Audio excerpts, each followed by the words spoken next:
Salut à tous, c'est William, l'accompagnateur immobilier, j'espère que vous allez bien.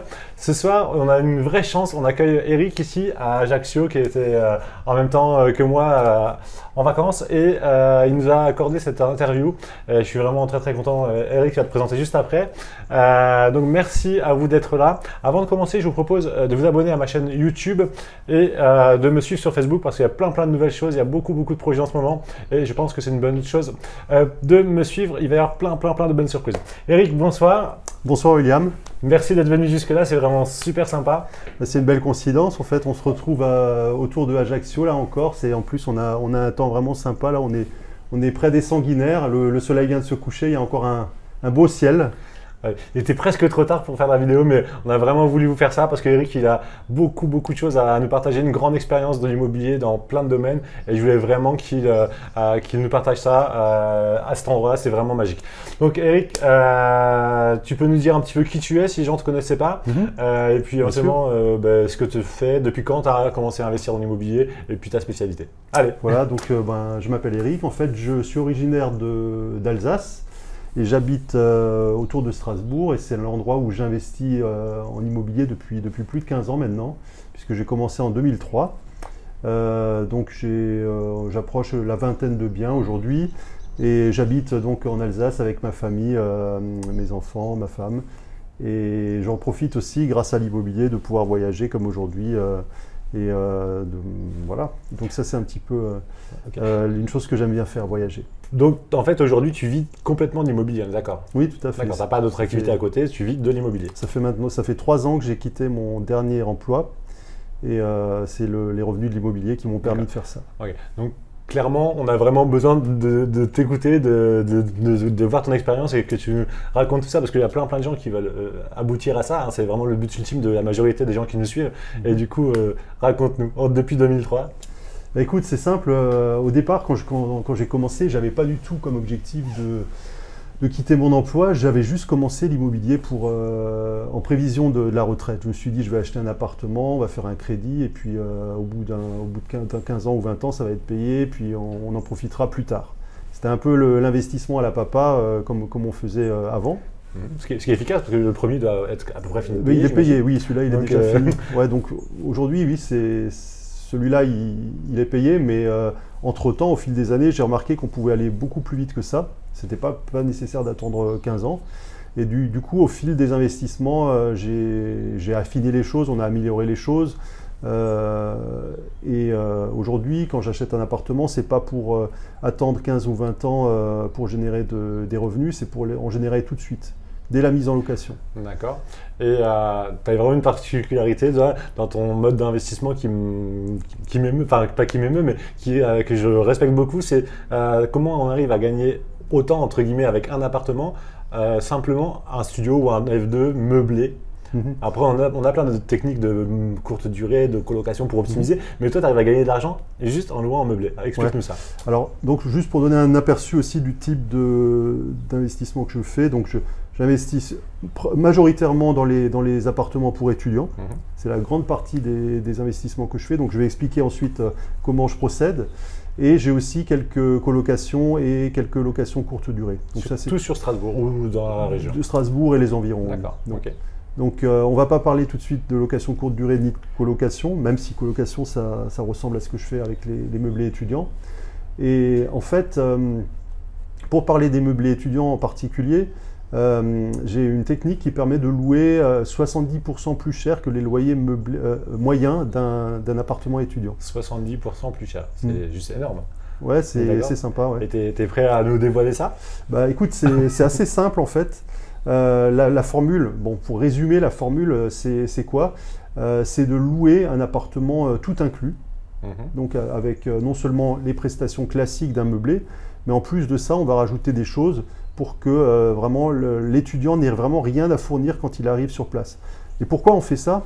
Parce qu'en fait, je me suis rendu compte au fil du temps qu'il y a une population d'étudiants qui ne connaît pas les démarches en France, qui arrive souvent de très loin.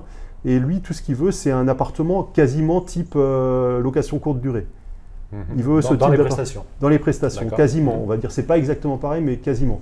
Donc le profil type, c'est un étudiant qui vient d'un autre pays et qui vient pour 1 ou 2 ans pour un complément d'études ou un échange entre universités. Ça, c'est le profil type, mais il y en a d'autres encore. Et par exemple, des personnes qui viennent de Londres ou de New York ou de Scandinavie, de Chine aussi. Ouais. Chine, on en a aussi eu. Donc, c'est des personnes qui viennent déjà de villes où les loyers sont déjà très élevés. Donc, quand on lui dit 650 ou 700 euros pour un studio, il n'y a même pas de question. Ça ne les choque pas. Ouais, ça ne les choque pas du tout. Et en contrepartie, bien sûr, on leur fournit un service qu'ils n'ont pas sur les autres types de meublés étudiants. Si vous regardez les annonces pour des meublés étudiants, vous trouvez à boire et à manger. Il y a vraiment de tout. C'est très clair. Et en général, les personnes, quand elles arrivent sur mes biens, elles sont vraiment positivement agréablement surprise. Ouais, agréablement surprise parce qu'elle dit voilà, on en a vu plein d'autres, mais là vraiment le vôtre il sort du lot. Les autres qu'on a vus, c'était presque des taudis à côté de ce que vous proposez.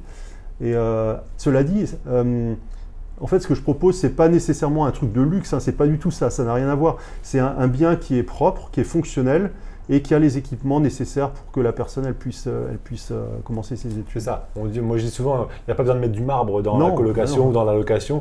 Il faut effectivement qu'il y ait des prestations haut de gamme. Les prestations sont haut de gamme, pas forcément les matériaux, ils s'en fichent un peu. Non, et c'est pareil, c'est pas la peine de mettre un WC suspendu là où on peut mettre un WC normal. L'étudiant, c'est pas là-dessus qu'il va regarder. En fait, pour lui, ce qui va être important, il y a plusieurs choses. La première chose, c'est l'accès Internet. C'est très très clair. Fondamental. Bien sûr. Donc on va mettre quoi? On va mettre un accès Internet haut débit. En général, on va mettre la fibre. Aujourd'hui, il y a des abonnements à 10 ou 15 euros, très avantageux. Donc ça, c'est la première chose. Deuxième chose, on met systématiquement un lave-linge. Parce que ça, on me le demande à chaque fois. C'est clair. Est-ce qu'il y a un lave-linge? Tout à fait. Donc ça, c'est aussi systématique. Après, on va rajouter des petites prestations supplémentaires dans l'appartement. Par exemple, ce que je fais maintenant, c'est quand les étudiants étrangers arrivent, je vais leur offrir des tickets de transport, quelques tickets de transport pour que quand ils arrivent sur place, ils aient le temps de s'adapter, de prendre leur marque. Voilà, ils vont prendre le tram, etc. Et alors, quand ils arrivent, ils voient ça, waouh, c'est déjà, je suis le seul à faire ça. Et ça, tu l'indiques dans la visite? En fait, non, ça c'est la surprise quand ils arrivent. D'accord. Il y a des ça choses. Ça ne permet pas de louer, mais c'est une surprise supplémentaire. Parce qu'en fait, après, je me suis rendu compte aussi que les étudiants, quand ils rentraient chez eux, en général, ils font partie d'une université dans une autre ville. Et quand ils rentrent chez eux, dans leur pays, ils vont dire « Ouais, moi j'étais dans un super appart ». Ils vont faire la publicité de mon appart. C'est grâce à des petits trucs comme ça qu'ils vont se souvenir de l'appart. Ok, génial. Combien t'en as des apparts comme ça? Et combien ça te rapporte ou combien ça te génère de cash flow? Ou encore, quelle rentabilité tu as? Alors là, des comme ça, j'en ai 11. D'accord. Précisément. Et alors, en termes de cash flow, faudrait que je fasse le calcul comme ça de tête. En général, ce type d'appartement, il me génère environ 300 euros de cash flow en général. Par appartement? Par appartement. Par mois? Par mois, c'est ça. D'accord. Ouais, donc c'est quand même hyper intéressant, effectivement. Ouais. Donc tu as 11 comme ça, tu as des colocations? Alors j'ai des colocations, des petites colocations. Moi, je préfère les petites. Quoi, 2 chambres? 2 chambres ou 3 chambres, pas plus. Ok. Pas plus, j'aime bien quand c'est simple. Alors moi, c'est tout le contraire, mais intéressant. Ok. Et qu'est-ce qui fait que tu préfères ça? C'est plus facile à gérer? C'est quoi l'idée? Disons, pour l'instant, j'en ai pas encore fait des grosses, mais j'imagine, je pense que c'est plus facile à gérer, puisque déjà il y a moins de monde. Et j'aime bien mettre dans les colocations des personnes qui se connaissent déjà. Par exemple, dans les petites colocs de 2, c'est souvent deux personnes qui viennent de la même ville, qui se connaissent déjà, mais qui ne connaissent pas la France et donc qui veulent être ensemble. Et donc pour moi, c'est beaucoup plus facile à louer parce qu'elles arrivent en même temps et elles partent en même temps. On a deux stratégies complètement opposées, c'est drôle. C'est vraiment drôle. Moi, je fais tout le contraire. En fait. J'aime bien que les gens ne se connaissent pas, justement, pour pas qu'il y ait trop de fêtes dans le logement. C'est marrant d'avoir vraiment des stratégies comme ça. Ok. Mais je pense que sur un gros logement, ça ne marcherait pas d'avoir des gens qui se connaissent déjà, justement parce que ça ferait des fêtes. Ça m'est arrivé de le faire, ça s'est bien passé, mais je crains à chaque fois. J'évite de le faire. Et donc ça, c'est plus récent. Tu t'es mis après à la colocation, je pense? Oui, plus tard. Ouais. En fait, moi, je suis assez prudent et j'y vais par étapes. Donc, petit studio pour commencer. Après, j'ai acheté des 2 pièces. Après, les colocations. Et là, la prochaine étape, ça va être les immeubles. Donc là, je suis en train de préparer ça. Super. Et donc, l'immeuble de rapport pareil sur Strasbourg, ou en tout cas dans la région. En Alsace, oui. En Alsace. Ouais. Ok. Donc, tout ça, ça marche très très bien. Maintenant, ça y est, tu vis l'immobilier. Et du coup, tu en as profité, c'est intéressant de parler de ça aussi pour toi, que les gens sachent qu'ils peuvent s'adresser à toi pour d'autres choses, pour apprendre peut-être. Tu as un blog. Oui, tout à fait, ouais, effectivement. Alors, effectivement, j'ai un blog qui s'appelle Campus Invest. On marquera le lien de Campus Invest dans la vidéo. Voilà, et donc en fait, dans ce blog, je partage mes aventures immobilières, je donne des conseils sur comment optimiser les choses aussi, parce qu'en fait, je me suis rendu compte que plus on a d'appartements, plus il faut optimiser, parce que sinon on va passer du temps et c'est pas le but. Donc je donne des conseils pour optimiser, et j'ai aussi une chaîne YouTube où je donne des conseils, où je fais des interviews, comme toi tu fais en ce moment d'ailleurs, d'autres investisseurs, et donc il y a beaucoup de partage, et je vous invite d'ailleurs à venir sur la chaîne YouTube Campus Invest. Vous verrez, il y a du contenu, et je vous invite aussi à poser vos questions si vous avez des questions ou des remarques ou des commentaires. Ouais, clairement, on mettra les liens de la chaîne YouTube, de ton blog, et puis tes coordonnées évidemment. Tu fais une formation aussi, tu vends une formation? Oui, il y a plusieurs formations. Okay. Bon, il y a une formation justement sur le meublé étudiant à haute rentabilité, où j'explique tout de A à Z, par où commencer, comment mettre en location, où trouver les locataires à fort potentiel, à fort pouvoir d'achat. Et donc ça, c'est la formation principale. Et après, il y a des formations sur l'ameublement, sur la rénovation, il y a un pack documentaire pour tout ce qui est mise en location. Qu'est-ce qu'il y a d'autre? Donc il y a plusieurs petites formations, mais la principale, le meublé étudiant, là vous avez vraiment tout de A à Z. Ouais. Ouais, parce que ça, tu vois, je connais cette population étudiante riche, entre guillemets, et moi, tu vois, je ne le partage pas aussi facilement que toi. C'est bien que tu le fasses, et franchement, je vous invite, si vous avez l'occasion, de lâcher sa formation, parce que moi, je connais ça, et je ne le partage pas parce que je trouve que c'est une plus-value énorme, et moi, je le partage à mes clients quand je leur propose des appartements clés en main. Donc je leur mets ces locataires dans leur colocation, mais je ne partage pas publiquement, parce que c'est vrai que c'est un marché quand même, c'est une micro-niche, et donc que tu le fasses, c'est courageux de ta part. Alors c'est vrai que c'est une micro-niche, mais en fait je me suis rendu compte qu'il y avait beaucoup plus de personnes qui étaient concernées par ça que je pensais. D'ailleurs, dans la formation, en fait, on a fait une recherche dans les villes, on a répertorié toutes les écoles qui étaient concernées par ces échanges internationaux. Donc on a toutes les listes avec tous les contacts des écoles, avec les bureaux des études et tout ça. Donc en fait, on peut les contacter, et ça vaut aussi beaucoup de valeur. Les gars, achetez sa formation, franchement. Je ne l'ai pas encore acheté, mais il me donne presque envie, tu vois. Écoute, c'est vraiment super sympa de partager ça, Eric. Tu veux rajouter quelque chose? Ouais, en fait, je voulais quand même rajouter quelque chose, parce que je pense que ça a son importance aussi. Je pense que à un moment, c'est important de créer son équipe quand on investit.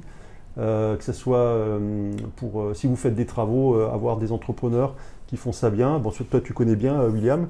Et en fait là aujourd'hui on est en vacances, on est ailleurs. Tu es en vacances, moi je suis venu pour travailler. Ah, tu es venu pour travailler, d'accord. Ouais, donc en fait ce que je veux dire aussi, c'est que l'immobilier, faut pas que ça devienne faut pas qu'on y passe trop de temps. Donc moi j'ai pas envie d'être en vacances et d'être embêté par je sais pas, une mise en location ou des petites réparations. Et donc en fait j'ai un homme de main qui s'occupe de tout ça sur place, et quand il y a une petite réparation, le locataire m'appelle, moi je lui dis ok, quelqu'un va vous contacter, régler ça. Et c'est ce qui s'est passé là hier. J'ai un locataire qui avait une plaque électrique qui a lâché. Du coup, j'ai appelé mon homme de main, il est passé ce matin, et puis c'est réglé. Et donc pendant ce temps, moi je suis en vacances et ça tourne tout seul. Ouais, j'ai un MacGyver aussi. C'est vrai que c'est intéressant d'avoir quelqu'un qui sait tout faire et qui peut tout transférer. C'est super important ça aussi. Ouais, c'est vrai que moi j'ai encore un peu de mal à décrocher. Je suis un peu à fond dans ce truc, mais c'est une bonne façon de s'éloigner, d'avoir quelqu'un qui te supporte et en qui tu as confiance. Ouais. Merci pour tous ces conseils, Eric, c'est vraiment sympa de ta part. Et écoute, je te souhaite une bonne continuation. Je pense que les gens vont venir te voir. On met tous les liens en bas. Et puis, contactez Eric si vous avez des questions. Et vous pouvez mettre aussi en commentaire. On fera l'un ou l'autre un grand plaisir de vous répondre. Je vous souhaite une bonne fin de journée à tout le monde. Et à bientôt. Ciao, ciao. Ciao.